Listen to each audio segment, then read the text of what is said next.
The U.S. housing market has definitely been sidelined this year, much slower than we've seen in years past, and one of the main reasons why interest rates. Everybody's waiting for the interest rates to come down. Everybody's waiting for the mortgage rates to come down. Finally, some great news dropped last week in regards to that. But is this just a couple-day trend, or are we finally heading in the right direction?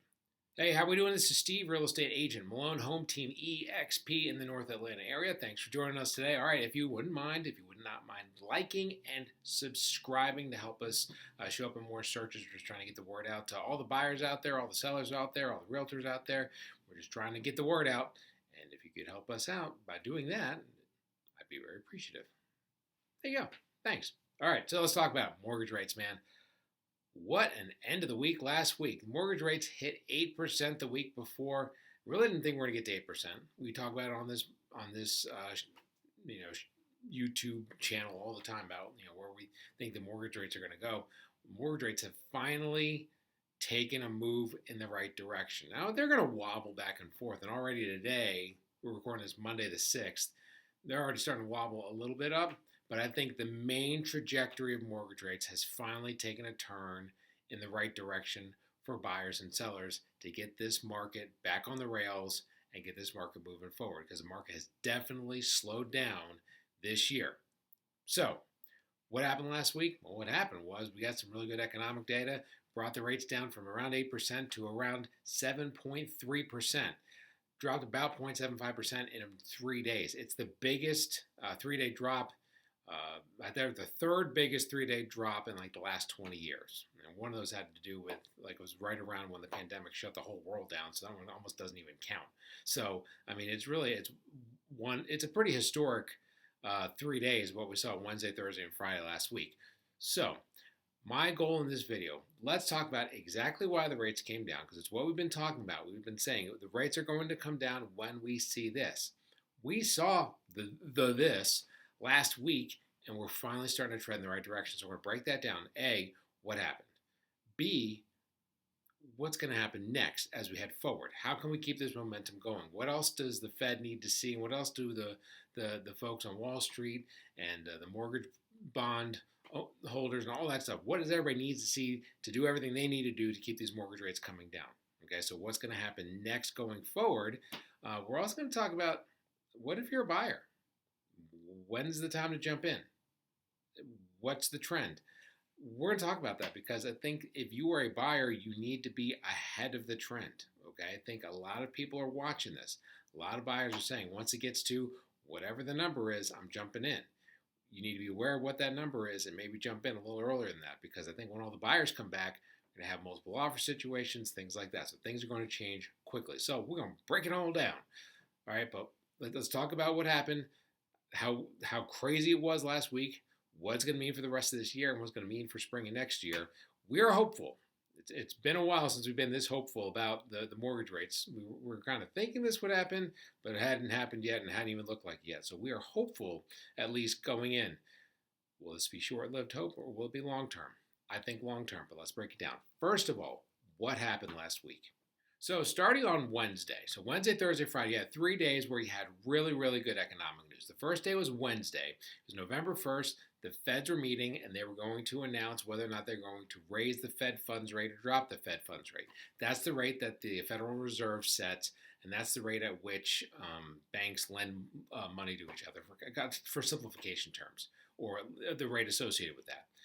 It doesn't necessarily drive mortgage rates, but they kind of run in tandem, so to speak. I mean, the run-in where, the mortgage rates are driven by economic data. The Fed funds rate is one of those things that kind of have an impact on economic data. So, they go hand in hand. Now, nobody in the world expected the Feds to raise their rates. They did not raise their rates. So there should be no excitement from that.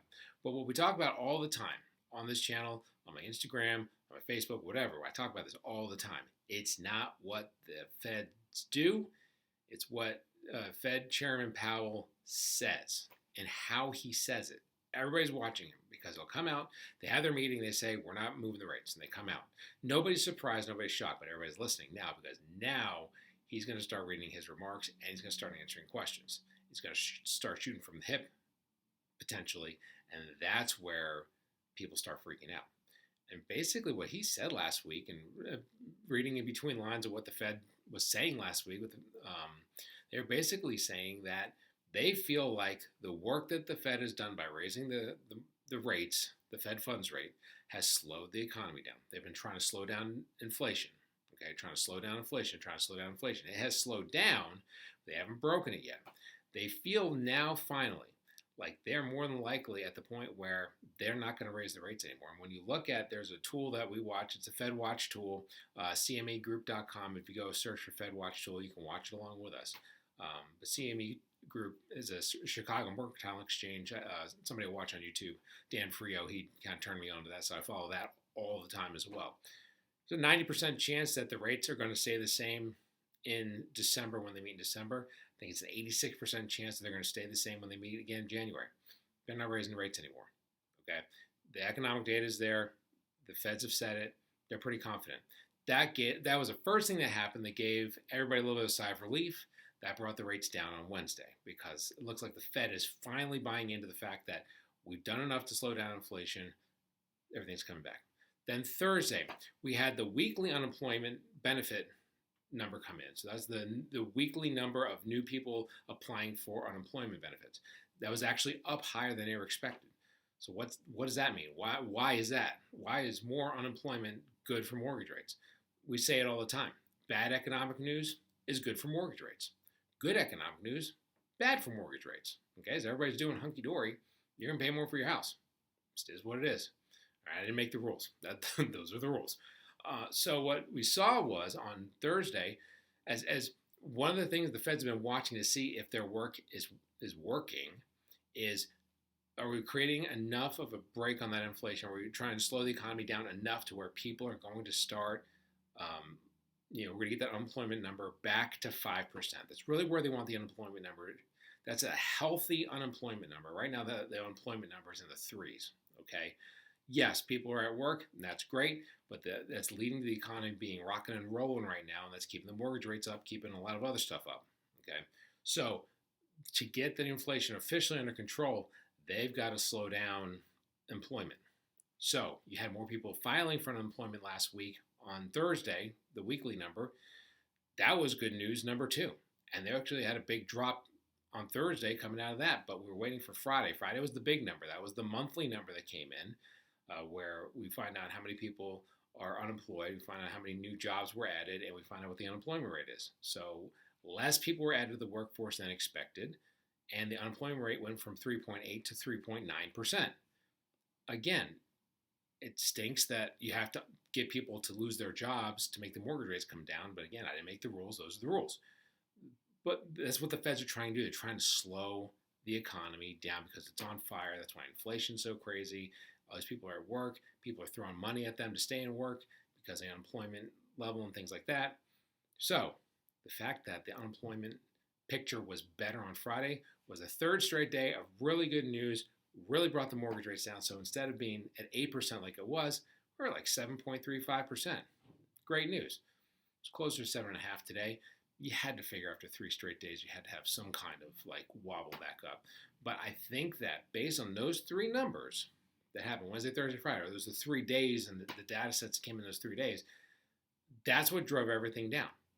The reality is, as you look forward, there's really nothing major on the horizon that's going to really have a major impact. There's always something in the world that's going to happen.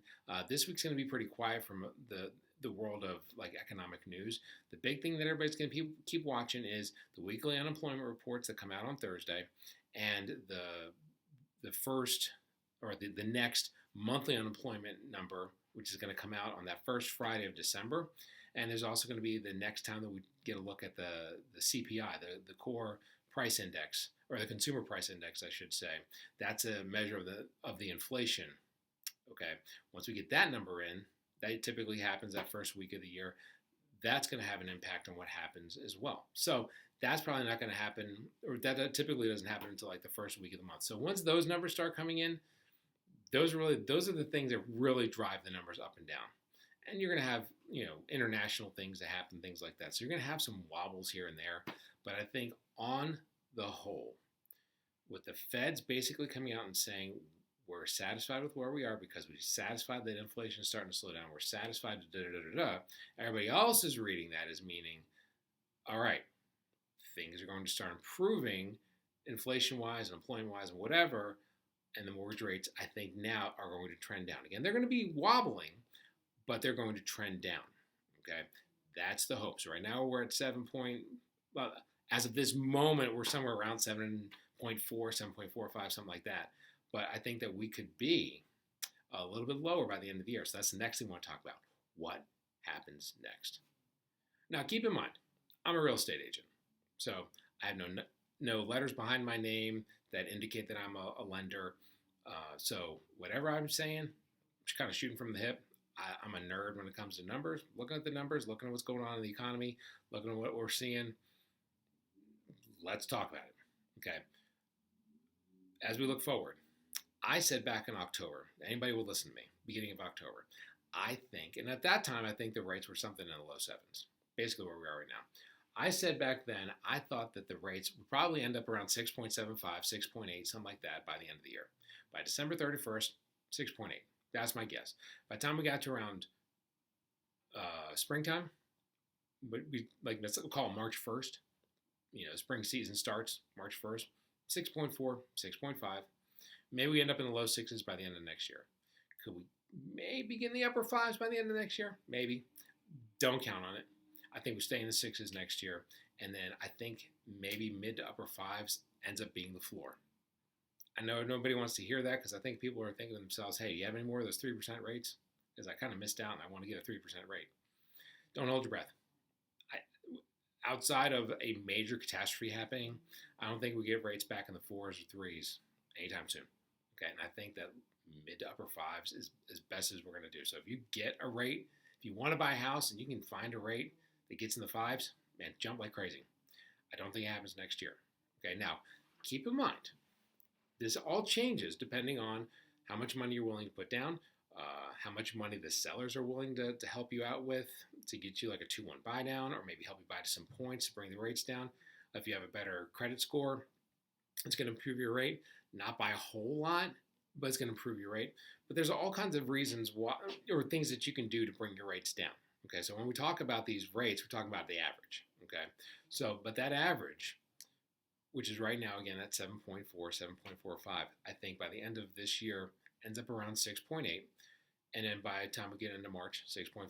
Now, I previously thought that we were going to end up with rates somewhere in the mid fives, and when we got to 5.5, that's when everybody was going to jump back in. That's when everybody's going to lose their minds, jump back in, buy some houses. Things are going to go crazy. I don't think we get back to that in a while, and I don't think people are expecting that. I think people are used to the fact that, yeah, those days are over. So I think that once we get back to 6.5, I think a lot of buyers are going to say, I want a house, this is it. This is how I get in. And I think that maybe we get in the mid upper fives by the next year. That's my guess. Okay. So as far as what do I think is going to happen next, because as we look forward, what's going to happen? Okay, as we look forward, they've already raised the Fed funds rate. It's already showed that the economy has slowed down. We're already starting to see the unemployment start to climb a little bit. The unemployment numbers start to climb a little bit, meaning people are starting to lose their jobs a little bit, meaning that the economy is starting to slow down a little bit. That's going to bring inflation down a little bit too. Okay, so everything the Feds are trying to do to break the economy is working. It's taken a while, but it's working. It's going to keep working. They're not going to take their foot off the gas. Okay, I did a video it was a couple weeks ago or a couple months ago, talking about 3 things have to happen to bring the interest rates down. Okay, number 1, you got to get the unemployment back in check. Unemployment was too low. Okay, there were too many people employed. Again, I don't make the rules, I just interpret them. Okay, unemployment was too low. You need more people to be unemployed to bring the rates down. Number 2, inflation had to get in check. We got inflation pretty in check. Now we got to work on the unemployment. And then number 3, a little bit of time's got to go by. Okay. So finally, as you look at the numbers, I talked about that, the CMEgroup.com, their Fed Watch tool. It looks like, again, 90% chance December they're not going to move the number. There's an 86% chance in January they're still not going to move the number. When we get into May 1st, that's the first month where it's more likely that they're actually going to drop the number than keep the number where it is. So the most likely scenario right now, the most likely bets are it's going to stay exactly where it is through May. And then May 1st, the Feds may actually drop their number. So we're finally at the point where it looks like the Feds are going to start going in the other direction. Okay, so we're finally, I think we're over the hump, we're over the mountain, we're on the backside of the mountain. They are not going to drop us off the mountain. We're going to steadily slide off the mountain. Okay, nice and slow and steady. Okay, the Feds aren't going to undo all the work they just did by dropping the rates too fast, but they are going to drop the rates. That's good news. Okay, so all indications are we're going to have that slow and steady decline in rates. That's what's going to happen next. Now, the most important part of this video, what does that mean for the buyers and the sellers? So if you are looking to buy a house, a lot of buyers have had that in their mind. When the rates hit blank, I'm going to jump. I think it's probably going to be something around 6.25 to 6.5, something like that. I think March 1st, I think a lot of buyers are going to say, close enough, let's go. Okay. If I'm you as the buyer and I'm looking at it, and if I'm in a position, and I preface everything I ever say in a video by saying, if you're not in a financial position to buy a house, please don't buy a house. Okay? Don't put yourself in that position, your family in that position. If you can't buy a house, don't buy a house. Okay? I'm addressing this to all the people who are on the sidelines thinking, I want to jump in, I just want to know when the right time is. January, February next year might be a great time to jump in before everybody else. I've been saying these next couple months, November and December, are fantastic times to buy a house because a lot of buyers are going to be very distracted by the holidays and everything. I think once you get past the holidays and into January, February, I think the buyer pool grows a little bit, but I really think it picks up in March. So if you want to get a screaming deal, the best deal you're going to get is between now and the end of December. You want to get a good deal, January to mid part of February, and then I think everybody's coming back. That's how it looks to me based on where the interest rates are going to be. Now, next year, the one thing everybody's got to keep in the back of their mind is election year. And man, it's going to be crazy next year. Okay, last two election years have been crazy, or the general election years, 2016, 2020. We all know what happened in 2020. All kinds of craziness happened in 2020. So we're not going to do that again, the whole COVID thing, whatever. But 2024 promises to be a crazy year. So what is that going to mean for real estate and for rates and for whatever? I don't know. You tell me. We're going to be along for the ride. I'm going to tell you what I think is going to happen. I told you what I think is going to happen. I think we're going to be around 6.5 by March 1st, close to 6 by the end of the year. Slow and steady down the hill. That's what I think is going to happen next year. Could be wrong. It could drop a little bit because the powers that be want everybody to feel happy and the mortgage rates come down a little bit. Could go a little higher because of instability going on in the world. I don't know. Okay. In a perfect world, and in a vacuum, that's my thought. 6.5 by March 1st, easing down close to 6 by the end of next year. Okay, so 6.8 at the end of this year, 6.5, 6. That's the plan. Okay, so the buyers have to decide, based on all that, where do I want to jump in? Or do I want to jump in at 5.5? If it gets to 5.5 the next year. I'm telling all the people I'm talking to, the home prices are going up here in Atlanta. It may not be going up in your area. If you're watching this in San Diego, you might be throwing stuff at your computer right now saying you're an idiot because prices just went down 10%. I completely understand. San Diego is a crazy market. Austin, Texas is a crazy market. Las Vegas is great. Everybody's got their own craziness. Thankfully, here in Atlanta, it's not as crazy. We don't have the ups, but we don't have the downs. It's just slow and steady. Slow and steady here in Atlanta does mean we're going up in value. Grab the house now. Because if you grab the house now, at the percentage that it's at right now, around 7.25 to 7.5, if you got good credit and you get the right lender and all this stuff, I mean, you get closer to the upper sixes if you could. You do that now, you're going to get a much cheaper house, and you can refi when the rates go down. Or you can wait until the rates are lower and then buy. We'll see what if the rates don't go down. If the rates don't go down, then you never buy a house. I mean, do you want to buy a house or not? If the rates don't go down and you buy it now, it's still cheaper. Or, I mean, there's a chance the rates could go up. I mean, we were talking about that last week. Rates this time last year were, I think, like the upper sixes. Everybody's talking about, man, we don't want to wait till the rates go down. We want to wait till the rates go down. Would you like to have a house that you bought a year ago at an interest rate that's like lower than where it is right now? Because that's what would happen. Because rates could always go up. Something crazy could happen. The rates could go up. So I think no matter what the financial situation is, if you can afford it, if you want to buy a house and you can afford the payment and you like the house, grab the house. That's my advice right now. Again, if you can't afford it, you can't afford it. Do I think that home prices are going to go down in Atlanta? No. Do I think something's coming along that's going to? No. What about that big recession that was going to happen in the U.S.? You remember that the GDP was 4.9% last month, or last quarter, I should say. Q3 GDP was 4.9. No recession. Everybody telling you about recessions and everything, trying to get you to watch their YouTube channel. Now, I'll tell you, I watch YouTube channels all the time and YouTube videos all the time where they scare the death out of you and scare the crap out of you. I'm just going to shoot you straight, okay? I want you to watch me, okay? Because if I'm worried, it's time to go hide somewhere. I'm not worried. Home prices are going to go up in Atlanta, okay? I have my house. I have, our short-term rentals. I'm holding real estate. Okay? I'm not worried about it.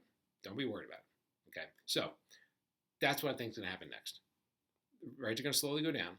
If I'm you, I'm trying to jump ahead of everybody else because I'm not worried about what if the interest rate's this or that. I'm more worried about the fact that you're going to get into March.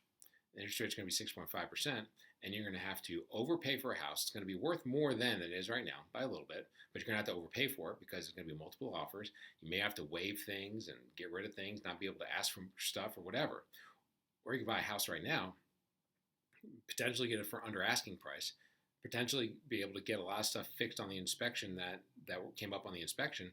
You got all kinds of opportunities. This is your chance. The sooner you jump, the better. Because I think people are coming back in March. Okay? I could just be an optimist, and I always am, but that's kind of how, to me, that's how it looks. So if I'm a buyer, that's how I approach it. And if I'm a seller who's not wanting to sell until I can buy, same deal. Buy when you can get the better deal. Okay? The sell part is not hard. There's not enough homes on the market. The house looks nice, the right nice area, price right, it's going to move. Okay? I'm more worried about you buying the house, buying the next house. I'm not worried about you getting into March and April and selling your house and getting 15 offers on your house and then going to have to live in grandma's basement for the next 6 months because you can't find anything. Okay?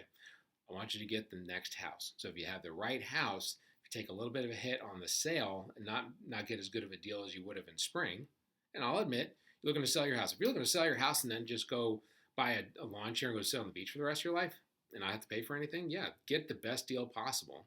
You gotta wait till spring. You'll get a better deal in spring than you will right now. I'm more worried about the fact that you may get the better deal in spring than you will right now, but if you sell right now, you're going to get a better house. You're going to get it for under asking, potentially. You're going to be able to get stuff fixed. That's kind of what we're looking at right now. Anyway, there's my piece I've said. That's what it looks like going forward. So there's your snapshot. We talked about how we got here with interest rates dropping about 3/4 of a point in 3 days. It's kind of slick. I'd like to do that again beginning of December if we can do that. I think everything's trending in the right direction, okay? So what's going to happen next? We talked about that. I think we have slow and steady drop in the rates going from now all the way through the end of next year. Nothing dramatically drastic, but I think that we get down closer to 6 by the end of next year. Again, I have no numbers or letters or whatever at the end of my name, so this is all just me shooting from the hip as a real estate agent who's watching it every day. Number 3, what does that mean for you as the buyer? I really think that March, you're going to have a whole bunch more buyers to compete with as the rates come down. Jump now or jump in the early part of 2024 if this is your time, okay? If it is not your time, if it is your time but you have questions, if you're planning, if you're whatever, that's what we're doing right now. I mean, believe it or not, it is quiet. It's been a very quiet year. Very quiet year in real estate. What we're doing right now is we're talking to as many people as want to talk about real estate. If you have questions about what makes the most sense for me, I'm telling people. I mean, I have plenty of friends who they're asking me, should I sell now? Should I buy now? We talk about their exact situation, whatever, and I tell people, it's like, this is not the smart time to go because of whatever. Or I'll tell them, this is the time to go. Okay? We don't push people into buying. We don't push people into selling. Okay? God willing, we're going to be doing this in 20 years. I promise you're going to make a move in 20 years. We're going to be here to do it. So I really don't care when you do it. I care that you do it when it's the best time for you. So let's talk about it. Give me a call, 470-233-4409, or email us. Emails below, info@malonehometeam.com. And there it is. Again, like, subscribe, tell your friends, all the good stuff. Buy a house, sell a house, the whole nine. This is Steve, Malone Home Team EXP in Atlanta. Take care. Bye.